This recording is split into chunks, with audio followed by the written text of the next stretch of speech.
पहले जो है फर्स्ट ऑफ ऑल आप लोगों का वेलकम है। ये पुलिस थाना रुधौली है, जनपद डिस्ट्रिक्ट बस्ती, स्टेट उत्तर प्रदेश है। स्टूडेंट पुलिस लर्निंग प्रोग्राम के तहत उत्तर प्रदेश पुलिस ने 30 डेज का एक प्रोग्राम ऑर्गेनाइज किया था, जिसमें इंटरेक्ट किया जाता है पुलिस और जो अंडर ग्रेजुएट छात्र हैं, ग्रेजुएशन की प्रोसेस में हैं, उन छात्रों से कम्युनिकेट किया जाता है, पुलिस की वर्किंग को बताया जाता है और आपसे सजेशन लिया जाता है कि हम पुलिस में और क्या सुधार कर सकते हैं, अपना इमेज कैसे बिल्ड कर सकते हैं और पुलिस में और क्या क्या चीज़ें और हो जाएं कि जनता को राहत मिले और क्रिमिनल्स को जल्दी अरेस्ट किया जा सके, उन पर कार्रवाई की जा सके। तो सभी लोगों का वेलकम है। आपसे हम स्टार्ट करते हैं। तो मैं जानना चाहूँगा कि what is your name, native place, family background. First of all, good morning. Thank you for this opportunity. My name is Mahesh. I'm from Vijayawada, Andhra Pradesh state. I'm studying BTech CSC at SRM Institute of Science and Technology. My family background: my father is an RMP doctor and my mother is a housemaker. NRM means RMP, Registered Medical Practitioner. अच्छा, चलिए next question आपसे है। मैंने question कुछ लिख भी रखा है। फ्यूचर प्लान क्या है आपके? My future plans is to pursue a master's degree in computer science in a top 25 colleges in USA. USA। अच्छा, आपने GRE क्वालिफाई कर लिया है? GRE, I qualified GRE with 321 marks out of 340. 340? Out of 340, 321. Good marks. Future में society के लिए क्या क्या करेंगे आप? सोसाइटी, समाज को क्या देना चाहेंगे सोसाइटी को? One thing I would like to eliminate from this world is poverty and inequality.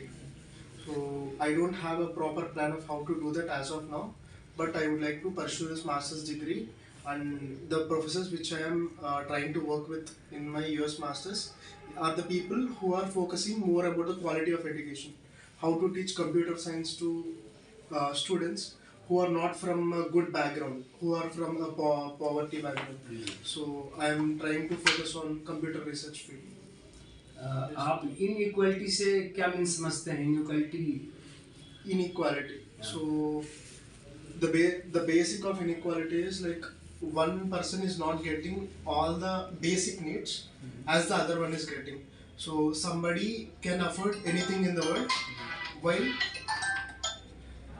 one person can afford anything in the world, but the other person cannot even afford proper things like food and this things, proper education. Inequality means आप जो है इन sex में भी ले सकते हैं, पुरुष महिला इनइक्वालिटी है।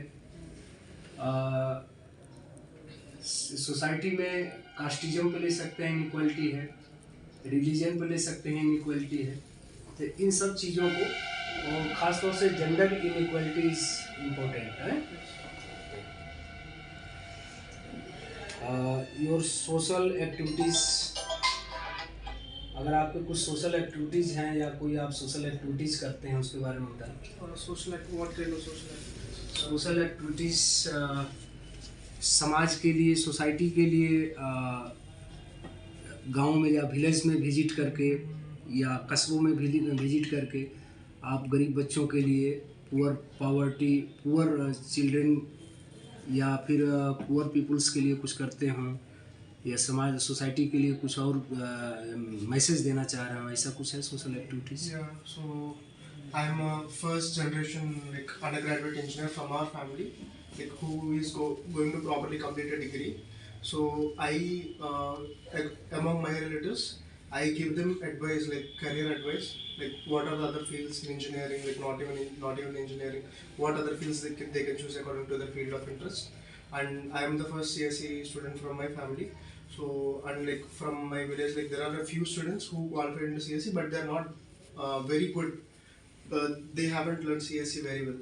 So what I thought is like I will teach young children like how to operate a computer, basic things like MS Word, MS Excel, these kind of things.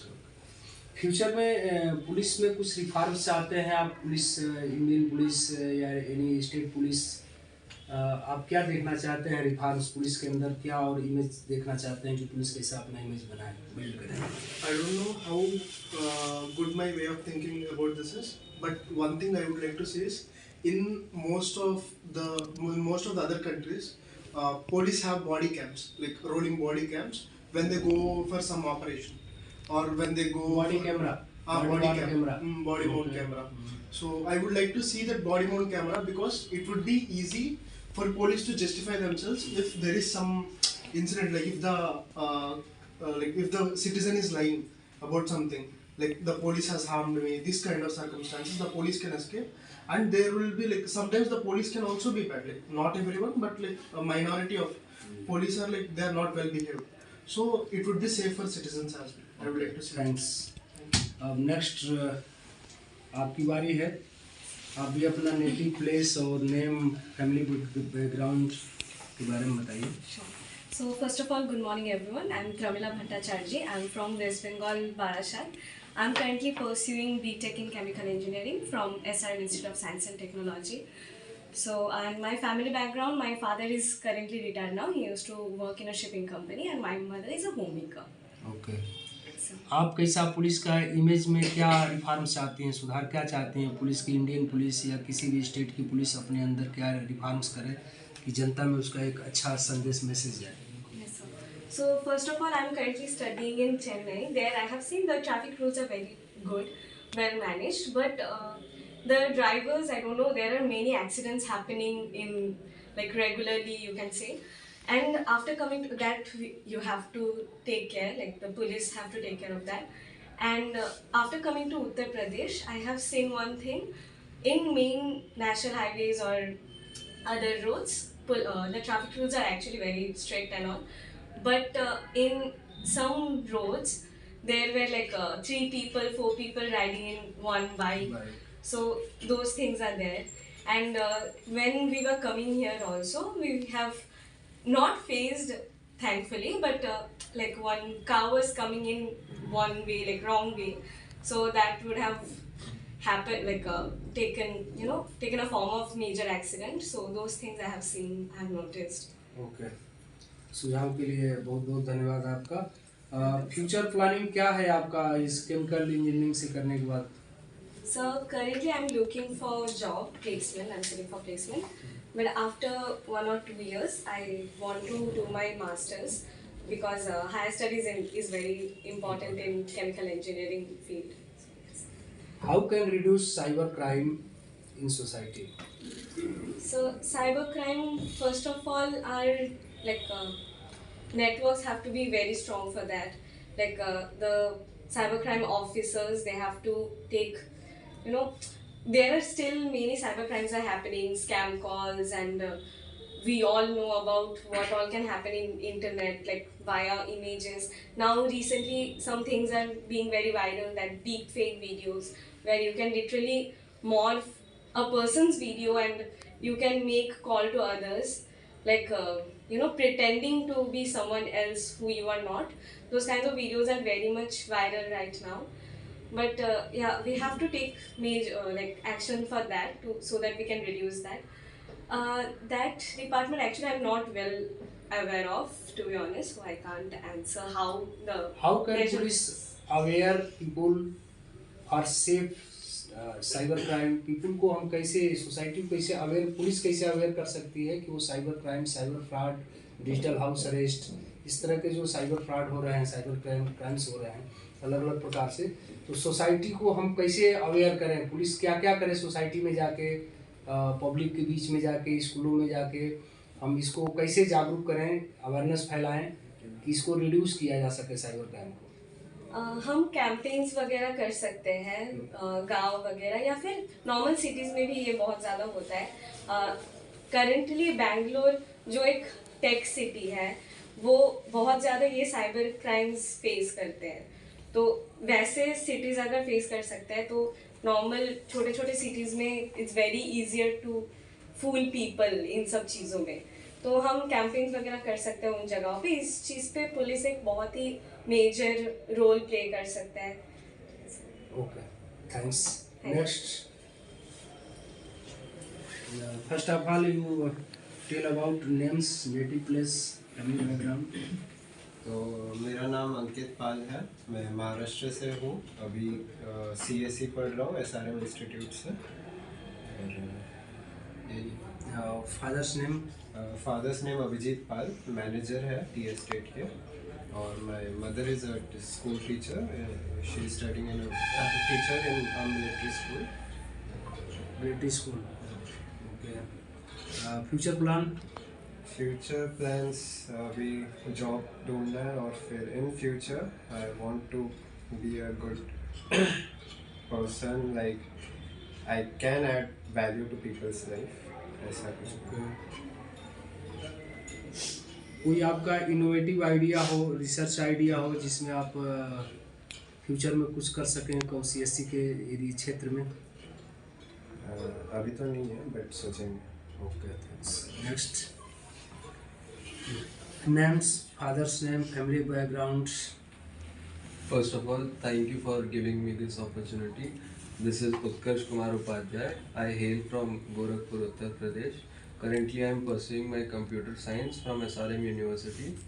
My father is a retired army personnel, and my mother is a housemaker. What is your future plan? Sir, for future plan, currently I am looking for a job. I want to pursue the job for 2 years, and after that I want to continue my masters for MTech. Okay. और cyber crime को आप कैसे reduce कर सकते हैं? आपका क्या योगदान हो सकता है सोसाइटी के लिए? सर, स्टार्टिंग विथ हम लोग अपने ही फैमिली में खुद के ही घर पे बता सकते हैं, फिर उधर से अपने रिलेटिव्स में, और अवेयरनेस फैलाने के लिए आप छोटे छोटे गांव में, और ज़रूरी नहीं है गांव में ही, जितनी टेक्नोलॉजी बढ़ रही है उतनी ज़्यादा साइबर क्राइम बढ़ रही है। तो जहाँ टेक्नोलॉजी है वहाँ पे साइबर क्राइम है। तो जैसे अभी रिसेंटली कॉल्स पे एक अवेयरनेस देना चालू किया है, वो बहुत अच्छा था। नॉर्मल व्हाट्सएप मैसेजेस और सोशल मीडिया के थ्रू आप अवेयरनेस फैला सकते हैं। ठीक है। फ्यूचर में कैसा पुलिस देखना चाहेंगे आप? पब्लिक नेचर में पुलिस से लोग इंटरेक्ट करने में थोड़ा सा घबराते हैं, तो थोड़ा सा फ्रेंडली नेचर हो और खुल के बातचीत कर पाए, मैं वो रहेगा तो अच्छा रहेगा। ठीक है, okay, thanks. Next, tell us about names, native place, fathers, family backgrounds, etcetera. मेरा नाम सोमकांति माइती है, मैं हल्दिया वेस्ट बंगाल से हूँ, और मेरे पापा एक टीचर है, और मेरे मम्मी रिटायर्ड हो गए हैं। और फ्यूचर प्लान बताएं अपना। अभी मैं एक जॉब के लिए मतलब प्लेसमेंट के लिए बैठ रहा हूँ, और मेरे को फ्यूचर यही है कि एक अच्छा कंपनी में उसमें ग्रोथ करना है मेरा कैरियर। ठीक है। सोसाइटी के लिए क्या करेंगे फ्यूचर में? कोई प्लान है आपके पास जो सोसाइटी को कुछ देना चाहें, भारत के लोगों को कुछ देना चाहें, जिससे आपके इस आइडिया से या आपकी किसी एक्टिविटीज़ से या आपके इस रिसर्च से सोसाइटी को कुछ फ़ायदा हो? मैं एक अच्छा आदमी बनना चाहता हूँ पहली बार। उसके बाद एक NGO में चालू करना चाहता हूँ, जो छोटे बच्चे लोग रहते हैं रास्ते में, तो उन लोग को एटलीस्ट एजुकेशन, बेसिक एजुकेशन और जो बेसिक नीड्स है वो देना चाहता हूँ। चलिए, थैंक्स। नेक्स्ट,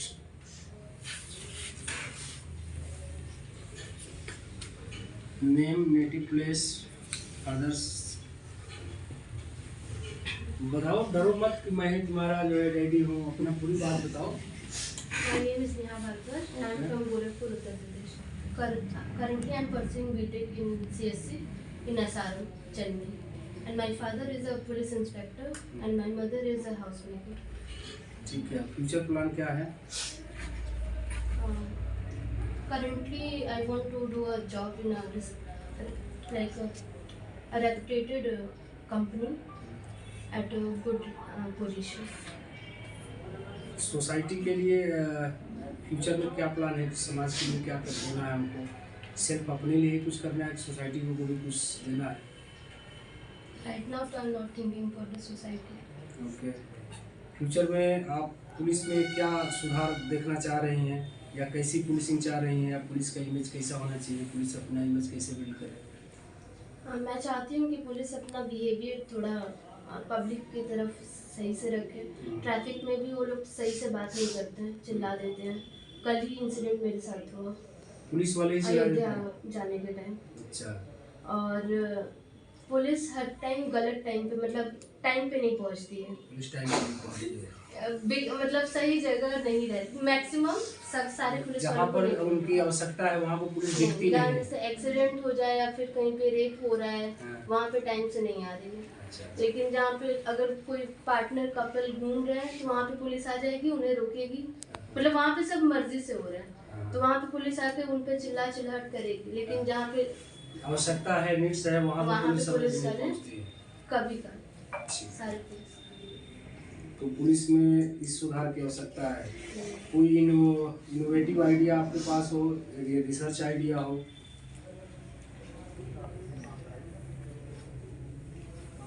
कोई आइडिया है? हाँ, कि वो टाइम से इन सब चीजों से फालतू नहीं। मैटर से हटके आपके पास क्या आइडिया है? हम आपके लिए पूछ रहे हैं कि आपके पास फ्यूचर के लिए कोई आइडिया हो, कोई रिसर्च आइडिया हो इन कंप्यूटर साइंस के एरिया में, वो आइडिया डेवलप बताओ। और साइबर क्राइम के लिए ज़्यादातर टेक्नोलॉजी वाले चाहिए हमें, तो वो बीटेक स्टूडेंट हो सकते हैं और उन्हें अलग से कोई ट्रेनिंग हम दे सकते हैं जो वो सीखे ये तो ऑलरेडी उसका स्पेशलाइजेशन है, साइबर सिक्योरिटी ऑलरेडी कंप्यूटर में पढ़ाया जाता है। साइबर सिक्योरिटी एक ब्रांच है कंप्यूटर साइंस की, स्पेशलाइजेशन ऑलरेडी सारे कॉलेजों में हो रहा है। आपके पास कोई आइडिया कि साइबर सिक्योरिटी के एरिया में, साइबर क्राइम के एरिया में कुछ फ्यूचर में प्लान बना हो कि ये हम कर सकते हैं? Okay, thanks. नेक्स्ट बताओ आप अपना names, native place, family backgrounds. Good morning everyone. My name is Navsai. I am from Tamku, West Bengal district, Andhra Pradesh. Currently I am pursuing my degree BTech in SRM University, Chennai. My father having his own business and my mother is homemaker. The future plan? Future plan, currently I want to get one job and I want to start my own business so that it may help for some other people to get some नौकरी from me. अच्छा, अभी सभी बच्चों ने बताया police का image कैसा होना चाहिए और पुलिस की एक्टिविटीज़ क्या होना चाहिए। आप बताएं पेरेंट्स के बारे में आपका क्या आइडिया है कि आज के दौर में इन दिस टाइम पेरेंट्स कैसे होने चाहिए? Parents, first of all, they have to teach how to behave in society. Like police, they are saying about police, they are not don't do triple riding and all. Parents, if parents has to say don't do triple riding, don't wear helmet. If parents are giving some not traffic area, in police area, हम ये नहीं जानना चाह रहे। हम ये जानना चाहते हैं कि अपने बच्चों के लिए, अपने चिल्ड्रंस के लिए पेरेंट्स का बिहेवियर क्या होना चाहिए, पेरेंट्स में और क्या सुधार की आवश्यकता है, आज के इंडियन पेरेंट्स क्या सोचते हैं, उनको और क्या रिफॉर्म्स की आवश्यकता है, ताकि स्टूडेंट फ्रीली माइंड जो है अपना डेवलपमेंट, अपना करियर डेवलपमेंट, अपनी इच्छा के अनुसार अपना एरिया चॉइस करें कि हमको इस एरिया में ही जाना है, हमको इस एरिया में ही काम करना है। इस संबंध में पेरेंट्स के क्या होने चाहिए रोल्स, या कैसे पेरेंट्स आप देखते हैं कि फ्यूचर में आप पेरेंट्स बनेंगे तो कैसे पेरेंट्स बनना चाहेंगे? First of all, they have to know what's the area of interest for the children. They have to interact with the children more so that they would know the area of interest where they are good in and what they want to do. Nowadays, everyone are saying like do BTech, do your degree, first complete this and all. But they are not asking about their interests and what they want to become. First, they want to do their BTech or degree. That's it. Again, after that, you can see your own. That's not be done because like they don't have any interest on that things. They would have taken to the interested ones so that they will be more good, right? And society also become very good. Like if they are spending this much of amount and not interested things, there is no use, right? If they are spending in interested area, it will be useful for them and society also. Okay, thanks. Next, आप भी बताएं अपना names, native place, family backgrounds. Good morning everyone, thank you for the opportunity. मेरा नाम सुनंदिनी चौधरी है and मैं Kolkata waste Bengal से हूँ एंड मेरे पापा बिजनेस में हैं and my mother is home maker. Okay, future plan क्या है आपका? I want to pursue my masters later on. मेरे I want to pursue a job. Okay, cyber crime से बचने के लिए पुलिस का क्या रोल है और समाज का क्या रोल है? दोनों मिलकर कैसे हम इसको रिड्यूस कर सकते हैं? जो साइबर क्राइम आज के समय में फिजिकली रूप से चोरियां कम हो रही हैं, फिजिकली रूप से लूट कम हो रहे हैं, डकैतियां कम पड़ रही हैं। सबसे ज़्यादा क्राइम जो हो रहा है पर डे, हर एरिया में 2-4 साइबर क्राइम के केसेस आ जा रहे हैं पर डे। प्रत्येक पुलिस थाने पर ऐसे प्रकरण आ रहे हैं जिसमें आदमी आकर बता रहा कि मेरे पास एक लिंक्स आया था, उस लिंक को मैंने ओपन कर दिया, मेरा पैसा कट गया। कोई कह रहा है कि सेम वैसे ही आवाज़ आ रही थी जैसे मेरे अंकल की आवाज़ है, वैसा ही पिक्चर आ रहा था और मैं समझ गई कि मेरे अंकल ही हैं। मेरे अंकल ने बताया कि आपके पापा से मैंने 20,000 रुपया लिया था, आपके खाते में मैंने 20,000 रुपया ट्रांसफ़र कर दिया, गलती से एक जीरो और बढ़ गया है, 2 लाख पहुंच गया है, आप बाकी पैसे मेरा वापस कर दीजिए, 20,000 अपने पापा वाला रख लीजिए। ऐसे फ्रॉड से बचने के लिए हम क्या कर सकते हैं? According to me, cyber crime घटाने के लिए हर एक इंडिविजुअल को रिस्पॉन्सिबल होना चाहिए।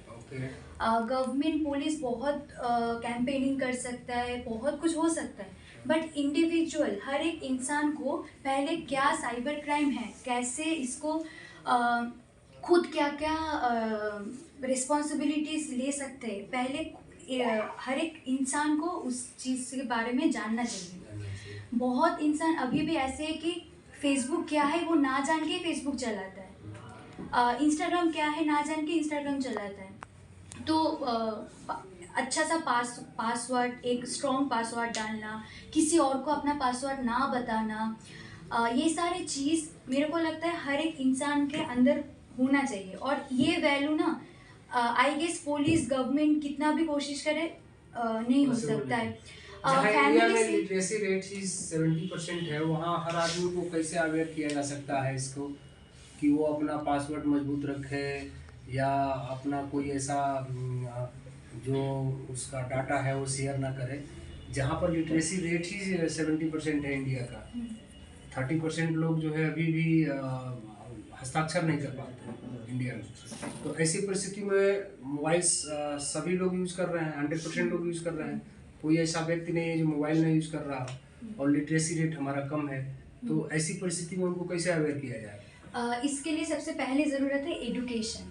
सो बेसिक एजुकेशन ये नीड है सबका। तो पुलिस वो उस चीज़ में काम कर सकता है कि लिटरेसी रेट बढ़ाना और एजुकेशन। और मेरे को लगता है कि बेसिक एजुकेशन में ये भी बहुत सा हम लोग को हिस्ट्री पढ़ाया जाता है, साइंस पढ़ाया जाता है, बहुत कुछ पढ़ाया जाता है, बट कभी भी स्कूल में स्टॉक मार्केट के बारे में नहीं पढ़ाया जाता है, फिनेंशियल एजुकेशन नहीं दिया जाता है, कभी भी स्कूल में साइबर क्राइम के बारे में भी एजुकेशन नहीं दिया जाता है। तो क्लास 1 से लेकर शुरू करके क्लास 5 तक हर किसी बच्चे को साइबर क्राइम के बारे में भी जानना चाहिए, फिनेंशियल मैनेजमेंट के बारे में भी जानना चाहिए, institute of history, geography, science वो भी ज़रूरत है, बट एजुकेशन में ही बदलाना ज़रूरत है। जस्ट वो काम गवर्नमेंट और पुलिस मिलके कर सकते हैं। ओके, आप फ्यूचर में कैसा पुलिस देखना पसंद करेंगी? पुलिस की इमेज क्या होनी चाहिए? पुलिस को और क्या क्या रिफॉर्म्स करने चाहिए? एक पुलिस होने के लिए सबसे पहले करप्शन फ्री होना चाहिए। पूरा इंडिया का पुलिस करप्टेड है, पूरा इंडिया का पुलिस करप्टेड है, वो ट्रैफिक से लेके शुरू करके हर जगह का। तो करप्शन सबसे पहले हटाना चाहिए और हाँ, वो ही मैं देखना चाहती हूँ कि करप्शन हट जाए। करप्शन हट जाए और कोई इमेज में आपको और सारा इमेज, इनका बिहेवियर अच्छा लग रहा है, इनकी ड्रेस अच्छी लग रही है, इनकी ड्यूटीज अच्छी हैं, इनके पास सारे वो इक्विपमेंट हैं जो आज के इस बदलते परिवेश में क्राइम को रिड्यूस करने के लिए पर्याप्त हैं, ऐसा आप मानती हैं? केवल करप्शन ही मेन आपका वो फोकस है कि केवल करप्शन हट जाने से पुलिस जो है अच्छी हो जाएगी? करप्शन मेन फोकस है मेरा, क्योंकि ऐसे में बहुत देखी हूँ कि सरकार से पैसा दे दिया गया है, but just because of corruption वो पैसा पूरा नहीं इस्तेमाल किया जा रहा है। बड़े बड़े इंस्पेक्टर या फिर कोई भी पुलिस वो पैसा अपने फैमिली के लिए हटा के रख रहा है। तो हर चीज़ का मेरे को अकॉर्डिंग टू मी हर चीज़ का मेन रीज़न ही होता है करप्शन। तो वो ट्रैफिक से लेके शुरू करके बड़े बड़े कोई भी इंस्पेक्टर सब करप्टेड ही है।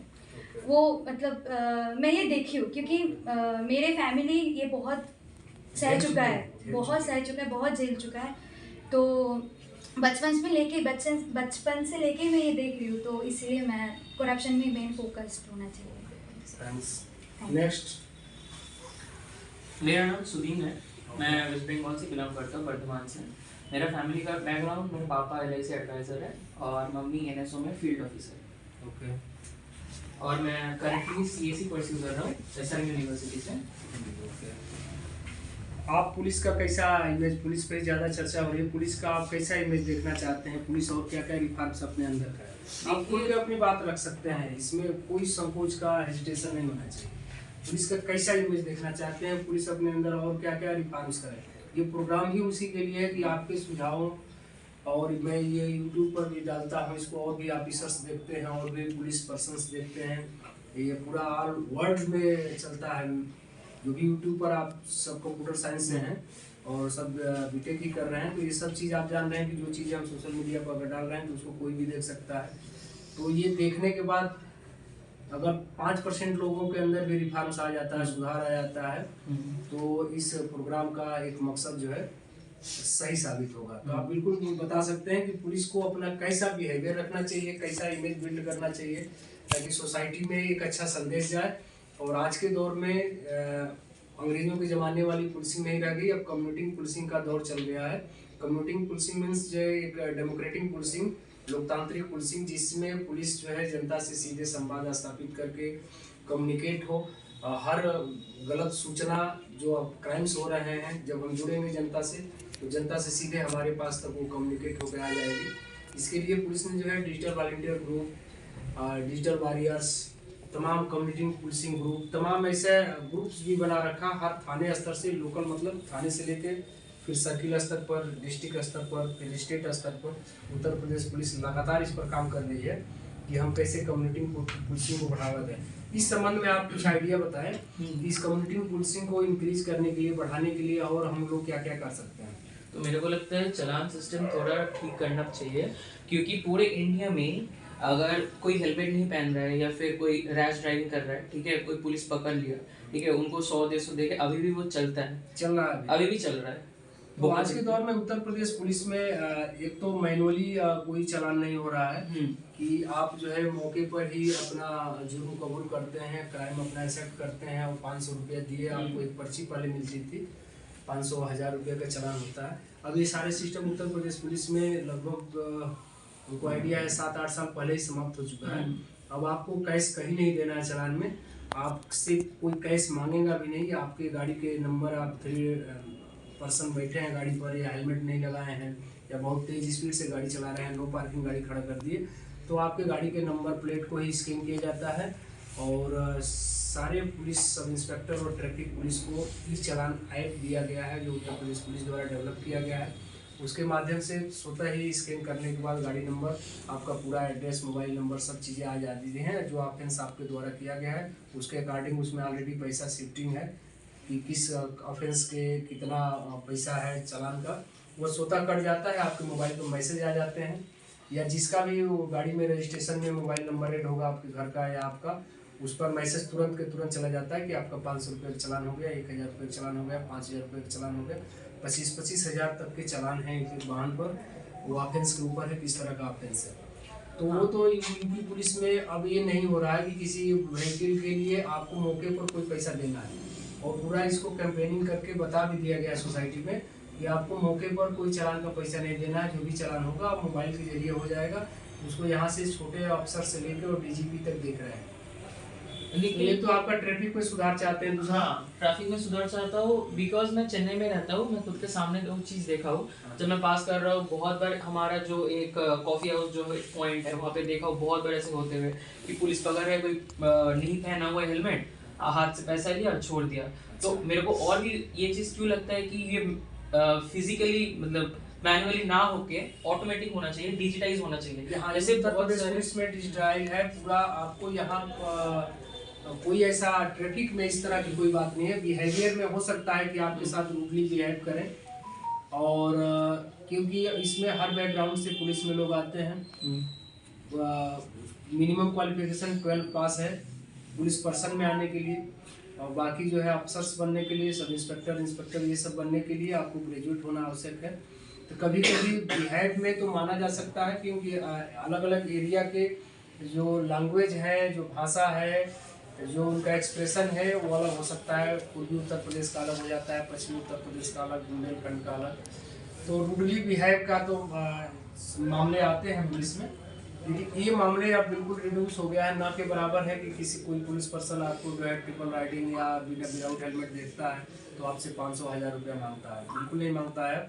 अब तो स्कैन करता है, स्कैन के साथ ही वो ऑफेंस भर देता है, तुरंत आपके मोबाइल पर मैसेज चले जाता है इतना पैसा आपका कटेगा या इतना पैसा आपको जमा करना पड़ेगा। चलिए और बताएं फ्यूचर के लिए आप बताइए दी अपनी प्लानिंग कैसा। पेरेंट्स, आप आज के दौर में पेरेंट्स के बिहेवियर में क्या चेंजेस होना चाहिए, कैसा पेरेंट्स देखना चाहते हैं? मेरे को लगता है बच्चों के बारे में और उनको सोचना चाहिए कि उनका एरिया ऑफ इंटरेस्ट क्या है, ताकि ये ना बाकी लोगों से पूछ के कि अभी मार्केट में क्या दौड़ रहा है, क्या किसमें ज़्यादा पैसा है, बस उसमें ही ढकेल दो। नहीं, कभी कभी ऐसा होता है जैसे इस उम्र में ऐसा लगता है, जैसे आपने कभी कहानियां भी सुनी होगी कि 10 साल का जब बच्चा रहता है सोचता है कि मेरा फादर जो है दुनिया का सबसे बुद्धिमान आदमी है, वो जो कुछ जानता है उससे ज़्यादा कोई नहीं जानता। बच्चा जब 15 साल के टीनेज में आता है तो सोचता है कि नहीं, मेरे फादर दूसरे के फादर से थोड़ा सा कम जानते हैं या हमको थोड़ा कम केयरिंग है। जब लड़का 18 साल के आसपास आता है, 19 साल के आसपास, तो बच्चे में फिर लगता है कि नहीं मेरे पापा तो कुछ नहीं जानते हैं। लेकिन वही बच्चा जब 30 इयर्स का हो जाता है और जॉब करना शुरू कर देता है, तब उसको लगता है कि नहीं मेरे पापा जो करते थे सही करते थे, पापा ही सब कुछ जानते हैं। तो ये एज का, हार्मोन्स का अंतर होता है। 14 इयर्स से लेकर 22 इयर्स तक अगर आपने अपने हार्मोन्स पर कंट्रोल कर लिया, ये पूरा स्पेस आपके मस्तिष्क में है। जितना स्पेस है, जितना आप सोच सकते हैं, नोवा, सुपरनोवा, आकाश गंगाएं, मंदाकिनी, गैलेक्सी, स्टार्स, जितना सोच सकते हैं वो सारी चीज़ें हर प्रकृति ने मानव के मस्तिष्क में दिया हुआ है। लेकिन वो जो एज है 14 इयर्स टू 22 इयर्स तक, उस एज में इस तरह के हार्मोन्स रिसाव होते हैं कि आदमी को अपना चीज़ें अच्छा लगता है कि जो मैं सोच रहा हूँ मैं बुद्धिमान हूँ। क्योंकि फादर्स भी, जो भी पेरेंट्स होते हैं, उस एज से गुजरे हुए होते हैं। उन्होंने उस लाइफ को देखा है, उस हार्मोन्स को चेंज होते देखा है, उस चीज़ को फील करके तब आपको कोई सजेशन देते हैं। एक 12 में पढ़ने वाला बच्चा, 10th में पढ़ने वाला बच्चा अपने फ्यूचर को डिसाइड नहीं कर सकता। उसने अभी दुनिया नहीं देखी है, वो दुनिया नहीं देखा। अगर पेरेंट्स जो है कहता है कि नहीं आप जो है BSc कर लो, BA कर लो या आप बिजनेस कर लो, तो आपकी कैपेबिलिटी को वो वैल्यूएबल करके, वो एग्जामिनेशन करके उस देता है फ्यूचर आपको, कि आपको अगर इससे ज़्यादा भी आपको मौका दिया जाए तो आप नहीं कर सकते। मेरा जो तो सुझाव है कि पेरेंट्स को रूडली नहीं होना चाहिए। बच्चे के जो इंटरेस्ट है उस इंटरेस्ट की तरफ देखना चाहिए। लेकिन बच्चा का इंटरेस्ट अगर मान लीजिए जा रहा है कि बच्चा कह रहा है मैं स्पोर्ट में जाऊँगा, पेरेंट्स देख रहा है कि ये तो फिजिकली रूप से उतना स्ट्रांग नहीं है और ये स्पोर्ट की तरफ चॉइस कर रहा है, इसका तो केवल हार्मोन्स की वजह से, अपने दोस्तों के फ्रेंडशिप की वजह से इससे भी इंटरेस्ट हो रहा है, ये सफल नहीं होगा। जैसे स्पोर्ट्स क्या है, क्रिकेट है, तो इंडिया में 11 लोग ही जो है क्रिकेट में अच्छा नाम कर सकते हैं, और कोई और गेम है मैक्सिमम 15 खिलाड़ी तक ही उसमें अपना इंडिया स्तर पर अपना परफॉर्मेंस दे सकते हैं। लेकिन एजुकेशन ऐसा एरिया है जिसमें आप अपने अगर विलेज के भी टॉपर होंगे तो आपको एक अच्छी जॉब मिल जाएगी। आपको अपने विलेज को केवल टॉप करना है एजुकेशन में। स्पोर्ट में क्या है, इंडिया को टॉप करना है, तब वो आप वर्ल्ड खेलने जाएंगे।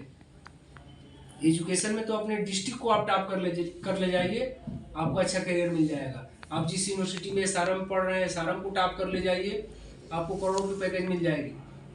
केवल SRM को टॉप करिए भाई। 23 IIT हैं, 32 NIT हैं। इन स्कूलों को अभी छोड़िए, बिट्स पिलानी, VIT वेलोर, SRM, जो भी आपके और यूनिवर्सिटियां हैं, जादवपुर यूनिवर्सिटी, ये तमाम ऐसे मान लीजिए 100 यूनिवर्सिटी ऐसी हैं जिसमें प्रत्येक अपने ही यूनिवर्सिटी को आप टॉप करिए, तब भी आपको अच्छी जॉब मिल जाएगी। अपने यूनिवर्सिटी को टॉप करिए, अपने जिस सेक्शन, जिस क्लास में पढ़ रहा है, जिस बैच में पढ़ रहा है, 100 लड़कों का बैच है, उसी 100 बच्चों को आप टॉप करिए, आपको बढ़िया जॉब मिल जाएगी। लेकिन स्पोर्ट ऐसी चीज़ है कि इसमें जो है भाग्य का ज़्यादा खेला है, और प्लस इसमें कंपटीशन बहुत है। आपको अंडर 11 में आने के लिए बहुत मशक्कत करना पड़ेगा। जिससे पिक्चर की दुनिया है, बाहर से देखने को तो चार्म लग रहा है कि भाई, लेकिन वहाँ पर एक गिने चुने 50-100 लोग ही हैं जिनको जॉब मिला हुआ है, जो हीरो और नायक और नायिका के रूप में काम करने हैं, ओनली 100 लोग। तो वहाँ पर आप फिर वहाँ जाएंगे, अगर उसमें नहीं सफल हुए अंडर 100 में, तो आप साइड रोल में आएंगे, बैकग्राउंड म्यूजिक बैकग्राउंड में आएंगे, म्यूजिक सिस्टम में आएंगे, फोटोग्राफी वीडियोग्राफी सेक्शन में आएंगे, स्पॉट बॉय बन जाएंगे। तो वहाँ बहुत कठिन है। एजुकेशन ही, मेरे आइडिया से, एजुकेशन ऐसी चीज़ है जिसमें आप कुछ करके सोसाइटी के लिए कुछ दे सकते हैं। स्पोर्ट से आप पर्सनल अपने लिए कर सकते हैं, देश का नाम रोशन कर सकते हैं, लेकिन देश के लिए कुछ दे दें ऐसा संभव हमको नहीं लगता है। एजुकेशन से आप कोई ऐसा चीज़, कंप्यूटर में आप अगर CSC से हैं या केमिकल से हैं या मैकेनिकल से हैं, कोई ऐसा चीज़ रिसर्च कर सकते हैं जिससे आने वाले पूरे वर्ल्ड के लिए कुछ दे सकते हैं, देश के लिए नहीं, पूरे वर्ल्ड के लिए। ठीक है, और कोई बच गया है? सभी का हो गया। तो आज का जो सेशन था मेरा ये, जिस सेशन का नाम ही है, ये चूँकि ऑथराइज सेशन है, उत्तर प्रदेश पुलिस और उत्तर प्रदेश गवर्नमेंट द्वारा ऑर्गेनाइज सेशन था। इस प्रोग्राम का नाम मैं बता दे रहा हूँ। इस प्रोग्राम का नाम है capital SPEL, full name of SPEL is the student police experiential learning program. एक बार और पुनः रिपीट कर रहा हूँ, SPEL का फुल नेम है the student police experiential learning program. ये 30 डेज का प्रोग्राम जो है, ट्रेनिंग प्रोग्राम होता है अंडर ग्रेजुएट स्टूडेंट के लिए, कि वो पुलिस के बारे में लर्निंग करे, पुलिस को कुछ सजेशन दे, क्योंकि इस उम्र में, इस एज में अंडर ग्रेजुएट जिस उम्र में बच्चे होते हैं 18 ईयर्स टू 22 ईयर्स के बीच में, एक इनोवेटिव आइडिया आता है। और वो आइडिया, जैसे आप लोगों ने जो भी चीज़ें बताई, उसमें से कुछ ऐसे आइडिया हो सकते हैं जो पुलिस जो है उस पर विचार करेगी, अपना एक प्लान बनाएगी फ्यूचर में, और हो सकता है कि उस पर पुलिस अपना कुछ काम करे। तो ये प्रोग्राम जो है, इसको अभी इंग्लिश में एक आर्टिकल पढ़ रहे थे हम, the program is a collaboration between the police and educational institute. तो हम लोग एजुकेशनल इंस्टीट्यूट से संपर्क करते हैं, यहाँ पर BTech और BA BSc और ये सब पढ़ाइयाँ होती हैं, नर्सिंग की पढ़ाइयाँ होती हैं, डॉक्टरी की पढ़ाइयाँ होती हैं। उनके इंस्टीट्यूशन से हम लोग कोलैबोरेट करके, संपर्क करके, समन्वय स्थापित करके, और ऐसे प्रोग्राम हम बच्चों के साथ हम लोग करते रहते हैं। पूरे उत्तर प्रदेश पुलिस के हर थाने लगभग ऐसा करते हैं, ताकि यूथ के अंदर जो विचार आ रहे हैं, उस विचार को, यूथ से ही आगे वाली सोसाइटी है, आगे वाला समाज है। यूथ जैसा आज का सोच रहा है, ये यूथ जिस एज में आप हैं, आपके पास अभी 60 साल और जीने के लिए हैं, 60 साल 70 साल, तो आप 60 साल 70 साल के फ्यूचर हैं। और थोड़ा सा आपको, चूँकि इसमें सभी 2-3 दिनों से आप लोग हमसे इंटरेक्ट हो गए हैं, तो सक्सेस के लिए कुछ जो हम अपने स्कूलों में जाकर ये सक्सेस कैसे प्राप्त करें, कि आप सक्सेस का क्या की है, क्या मंत्र है, वो मैं आप लोगों को अपने आइडिया के अनुसार कुछ बताना चाहूँगा। इस फर्स्ट ऑफ ऑल सक्सेस के लिए आपको एक गोल निर्धारित करने पड़ते हैं, एक लक्ष्य निर्धारित करना पड़ता है। बिना गोल के, बिना लक्ष्य निर्धारित किए, यदि आपने लक्ष्य निर्धारित किया है कि आज लखनऊ मुझे 6 बजे तक पहुँचना है, 8 बजे ट्रेन है, 1 घंटा वहाँ भी लखनऊ में भी नवाबों के शहर में हम घूमेंगे, तो इसके लिए आपने लक्ष्य निर्धारित कर लिया है। लक्ष्य निर्धारित करने के बाद आपने क्या किया है, एक प्लानिंग बनाया है कि हम एक बस पकड़ेंगे, उस बस के थ्रू हम लखनऊ पहुँचेंगे। उसके बाद आपने एक स्ट्रेटजी तैयार की होगी कि बस ऐसा पकड़ें जो कम से कम समय में हमको पहुँचा दे वहाँ पर। ठीक है, अब इस बीच में ये तीनों चीज़ें हैं, सफलता पाने के लिए एक गोल बनाना। गोल कैसा होना चाहिए? गोल लक्ष्य होना चाहिए, एम होना चाहिए बड़ा, जिसको कहा गया है ड्रीम बिग स्टार्ट स्मॉल। लक्ष्य बड़ा बनाइए, शुरुआत छोटे से करिए। और भारत के राष्ट्रपति APJ अब्दुल कलाम का नाम भी आप लोगों ने सुना होगा, साउथ से ही रिलेटेड थे। उनकी ये बात है, बिग गोल स्टार्ट स्मॉल। लक्ष्य बड़ा रखिए, शुरुआत छोटे से करिए। उस बीच में आपको एक प्लानिंग बनानी है, एक स्ट्रेटजी तैयार करनी है, हार्ड वर्क करना है। रात जो बताया था हमने कि hard work bits talent. Hard work जो है टैलेंट को पीछे छोड़ देता है। कोई अगर बच्चा बहुत अपने को शो कर रहा है कि मैं बहुत टैलेंटेड हूँ, टैलेंटेड कोई नहीं होता। टैलेंट क्या है? हार्ड वर्क है। उस टैलेंट के पीछे उसने कई रातें सोई नहीं है। उसने टैलेंट को मार्केट में दिखाने के लिए कि मैं टैलेंटेड हूँ, उसके लिए कई रातों की उसने नींद अपनी ख़राब की है। उसने जो पढ़ाई किया है, उस टॉपिक से रिलेटेड बहुत सारे बुक्स का उसने स्टडी किया है, तब वो टैलेंट आकर बाहर आता है। कोई आर्टिस्ट जो है मंच पर जब आता है तो उसके पीछे बहुत बड़ी प्रैक्टिस रहती है उसकी, है। तो ये चीज़ तो आपको ये करना है कि आपने लक्ष्य बनाया बड़ा, स्टार्ट छोटे से किया, ये प्लानिंग तैयार की कि इस लक्ष्य को पाने के लिए क्या करना है, स्ट्रेटजी तैयार की, हार्ड वर्क आपने किया और अपने लक्ष्य को आपने अचीव कर लिया। इसी 4 पॉइंटों के बीच में जो सबसे बड़ी बाधा आती है उस पर देखना है डिस्ट्रैक्शन, कि क्या जो मैंने लक्ष्य बनाया, प्लानिंग तैयार की है, स्ट्रेटजी तैयार की है, मैं अपने गोल तक पहुंचूंगा, इसमें मैं कहीं डिस्ट्रैक्ट तो नहीं हो रहा हूँ, कहीं भटक तो नहीं जा रहा हूँ अपने रास्ते से। तो डिस्ट्रैक्शन के बहुत सारे माध्यम आ सकते हैं। कई बार जीवन में, अभी तो आप लोगों ने कोई बड़ी तैयारी नहीं की, जब आदमी बड़ी तैयारी नौकरियों की तैयारी करता है, IAS IPS सिविल सर्विसेज के लिए, तो या कोई भी बड़ा एग्जाम के लिए तैयारी करता है, तो कई बार मन में विचार आते हैं, निगेटिव थॉट आते हैं कि हमसे नहीं हो पाएगा। सभी IAS IPS जो बने हैं, देश के सभी जो साइंटिस्ट बने हैं, सबके मन में विचार आता है, ये ह्यूमन नेचर है कि ये मुझसे नहीं हो पाएगा।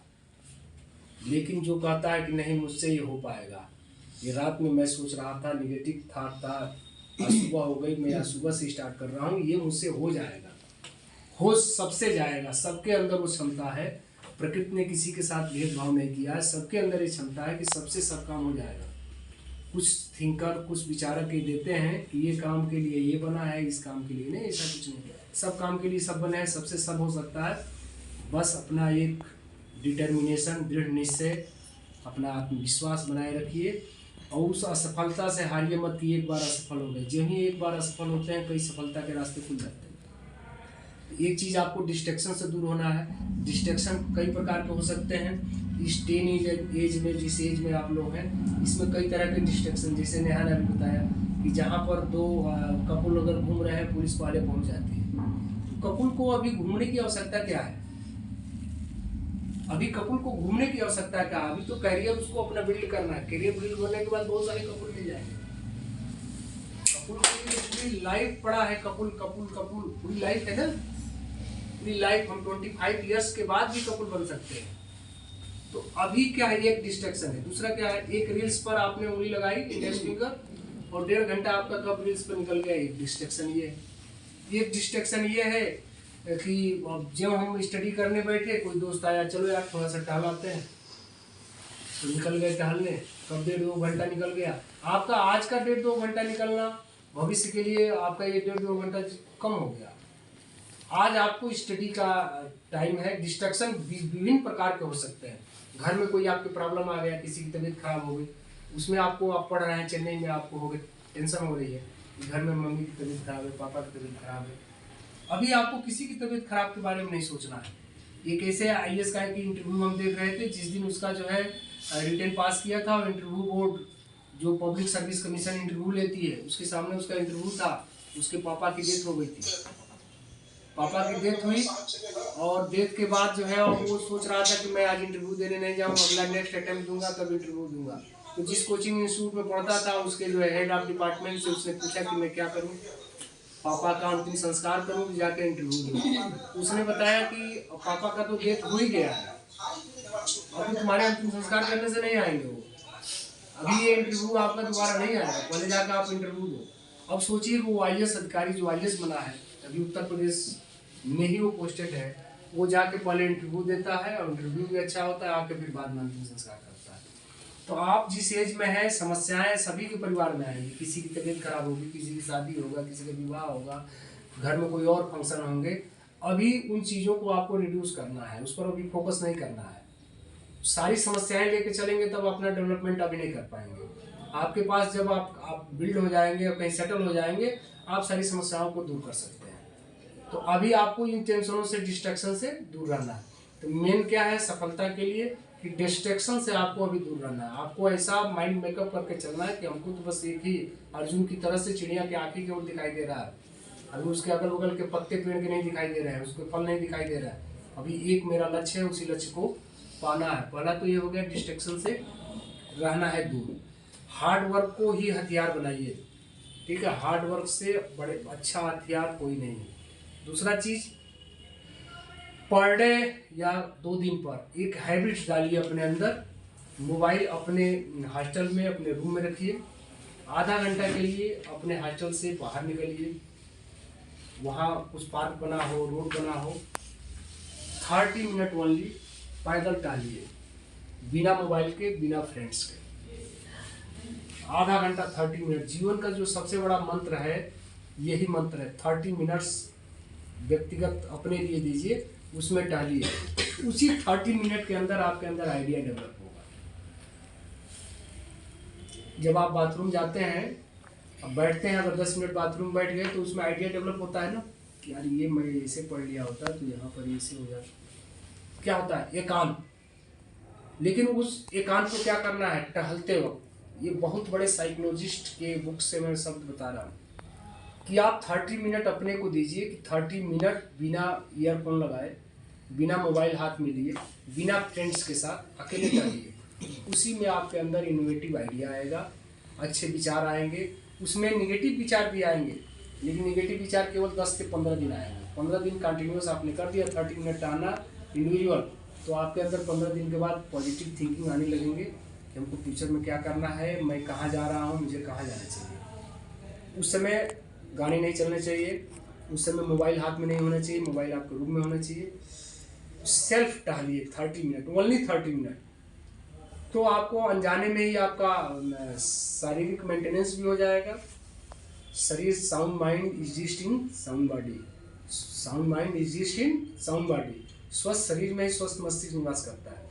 तो 30 मिनट चलिए, अपने लिए 30 मिनट दीजिए, उसमें इनोवेटिव आइडिया आएगा, नए नए विचार आएंगे, उन विचारों को अमल करिए। तो सबसे बड़ा मंत्र यह है कि डिस्ट्रैक्शन से दूर रहना है, 30 मिनट अपने लिए देना है, ठीक। तो लंबा सेशन नहीं लेंगे आप लोगों का। हम तो बोलने के लिए 7-8 घंटा किसी चैप्टर पर, किसी टॉपिक पर 7-8 घंटा तक हमारा प्रैक्टिस है बोलने का। 7-8 घंटा तक मैं लगातार बोल सकता हूँ, बिना थके, बिना हारे, बिना देखे, बिना पढ़े। ये प्रैक्टिस में हमारे हो गया है। तो आप जब एक तो बोलना सीखिए, बिना हेजिटेशन के बोलना सीखिए। आपके बोलते समय आपके हाथ कहाँ जा रहे हैं, आपकी आंखें कहाँ जा रही हैं, आपका शरीर किस पोजीशन में रह रहा है, इस चीज़ों पर ध्यान दीजिए। आईना रख लीजिए सामने, 5 मिनट रोज बोलिए उस पर। कुछ आईना नहीं मिल रहा है, अपना मोबाइल फ्रंट कैमरा ऑन कर लीजिए, मोबाइल रख दीजिए, मोबाइल के सामने 5 मिनट बोलिए। पहले दिन आप रिकॉर्ड करिए, उसको देखिए कहाँ एक्सप्रेशन हमारा गलत हो रहा है, फिर उसको डिलीट करिए, अगले दिन फिर रिकॉर्ड करिए, फिर बोलिए। 15 दिन 20 दिन का मात्र प्रैक्टिस आप करेंगे तो आप जो है बोलने के भी मास्टर हो जाएंगे। और भविष्य में अगर आपको लीडरशिप करना है अपनी कंपनी में, किसी भी संस्था में, ये केवल कर्मचारी बनकर नहीं रहना है, तो आपको बोलने का आइडिया, प्रेजेंटेशन का आइडिया ये होना चाहिए, तभी आप लीड कर पाएंगे। अब किसी कंपनी में काम करेंगे तो कंपनी जो है ये चाहेगी कि हमारा जो बंदा है, हमारा जो वर्कर है, एक लीडरशिप के रूप में उभरे और वो इनोवेटिव आइडिया, कुछ लोग इनोवेटिव आइडिया दे सकते हैं, खूब बता सकते हैं प्लानिंग एक कंपनी को ग्रोथ करने के लिए करना, वो करना, लेकिन जब वो मंच पर खड़ा होकर और 100 लोगों को डील नहीं कर पा रहे हैं तो वो कंपनी भी नहीं चला पाएंगे। अगर आपको अपनी कोई प्राइवेट कंपनी चलानी है या कंपनी में 100 मेंबर को डील करना है, HR मैनेजर बनना है, कुछ बनना है आपको अपनी कंपनी में, जिस भी फील्ड में है, तो आपको एक बोलने की कला आपके अंदर आना चाहिए। 2 ही चीज़ है जीवन में, लिखना या बोलना। या तो लिखना सीख लीजिए या बोलना सीख लीजिए। लिखना सीख लेंगे तो कोई गवर्नमेंट जॉब भी पा सकते हैं, प्राइवेट जॉब भी अच्छी पा सकते हैं। बोलना सीख लेंगे तो IAS IPS बन जाएंगे।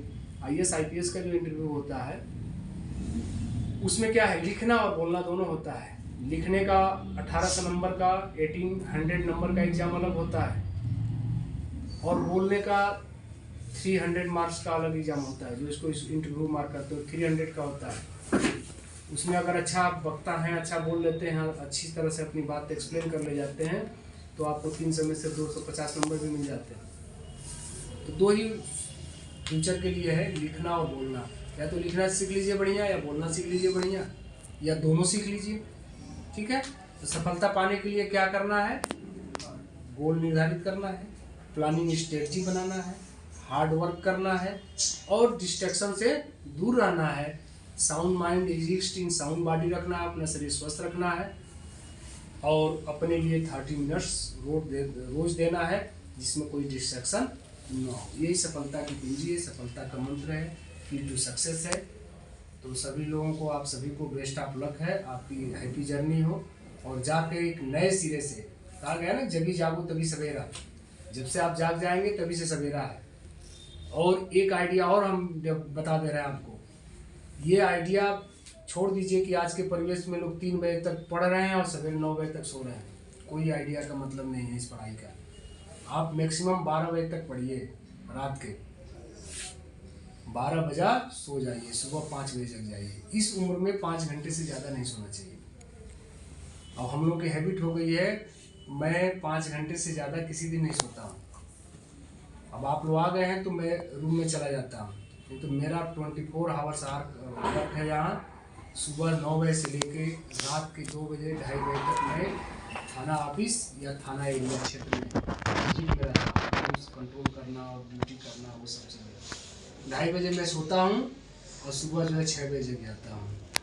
और छोटा सा इधर ग्राउंड है इस थाने पर, वहीं पर मैं अपना 1 घंटा बिना मोबाइल से टाल लेता हूँ।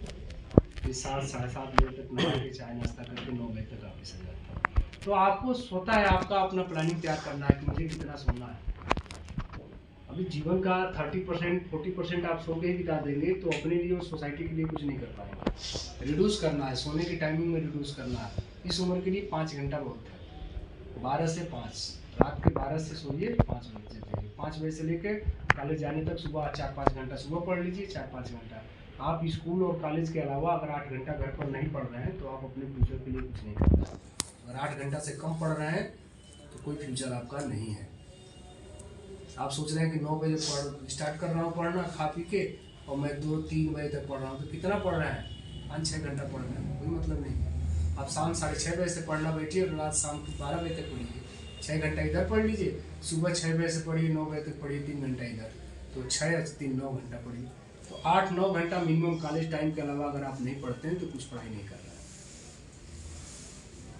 हम लोग अभी कोई जॉब नहीं पा पाए बड़ी, तभी हम लोगों को पढ़ाई कम से कम 14 घंटा 15 घंटा हमको बीएससी के पढ़ाई के दौरान पढ़ना पड़ता था। 14-15 घंटा घर पर, तब आदमी अपना कॉलेज स्टार्ट किया। तो इतना स्टडी आपको हार्ड वर्क करना पड़ेगा। हार्ड वर्क किए रहेंगे, फ्यूचर में जहाँ नौकरी करेंगे वहाँ भी आपको परेशानी नहीं होगी। कंपनी आपसे 9 घंटा काम लेगी, 10 घंटा लेगी, 12 घंटा लेगी, आप करेंगे। जब हार्ड वर्क की आदत पड़ जाएगी तो आप कोई चीज़ डेवलप भी कर सकेंगे। केमिकल के क्षेत्र में है तो केमिकल एक्सपेरिमेंट करके कोई नई चीज़ आप खोज करेंगे, उसमें कलर्स के चाहे जो भी चीज़ है अपना करेंगे। कंप्यूटर के क्षेत्र में कोई वेबसाइट आप डेवलप कर रहे हैं, या कुछ आप जो है आजकल क्या चल रहा है, पाइथन और जावा और ये सब चीज़ें जो चल रही हैं लैंग्वेज है, तो इसमें आप कर सकते हैं। ठीक है, तो आप सभी लोगों को बहुत बहुत धन्यवाद, thank you, happy journey, best of luck.